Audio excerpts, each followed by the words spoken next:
কোথায়, এইটার থেকে কিভাবে নিজেকে উত্তরণ করা সম্ভব। হাজির হযরত ওমর রাদিয়াল্লাহু তাআলা একদিন তিনি জুমার খুতবা দিচ্ছিলেন, তখন তিনি চিৎকার করে মহিলাদেরকে বলল যে তোমরা বিবাহে তোমাদের পুরুষদের মহারণা সহজ করে দাও।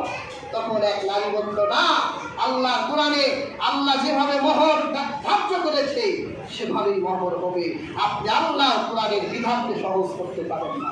তখন ওমর দেখলো যে না, এই মহিলা যে মত প্রকাশ করেছে এটাই কি ওমরেরটাই বুঝছিল।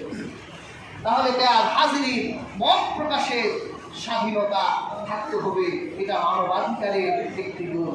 আরেকটি হলো ন্যায় বিচার লাভের অধিকার থাকতে হবে, অন্যায় যেই গুণ শাস্তি তাকে পেতেই হবে।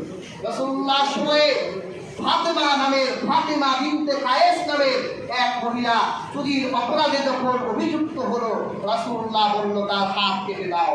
তখন সম্ভ্রান্ত সাহাবায়ে কেরাম চিন্তা করলেন, কুরাইশ বংশের ফাতেমার হাতকে যদি কেটে দেওয়া হয় তাহলে আরবের মানুষরা আমাদের কুরাইশদেরকে ঘৃণা করবে।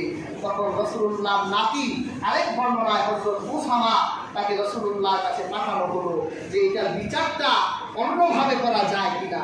তখন রাসূলুল্লাহ তিনি মিহরাবে দাঁড়িয়ে চিৎকার করে বলিষ্ঠ কণ্ঠে বলেছিল, লাউ আন্না ফাতিমাতা বিনতি মুহাম্মদ সাল্লাল্লাহু আলাইহি ওয়াসাল্লাম লাকাতাতু, শুনে রাখো, ফাতিমা বিনতে কায়েস তো দূরের কথা, আমার মেয়ে হযরত মুহাম্মদ সাল্লাল্লাহু আলাইহি ওয়াসাল্লামের মেয়ে ফাতিমাও যদি চুরি করত, আমি মুহাম্মদ রাসূলুল্লাহ আমার মেয়ের হাত থেকে কেটে দিতাম।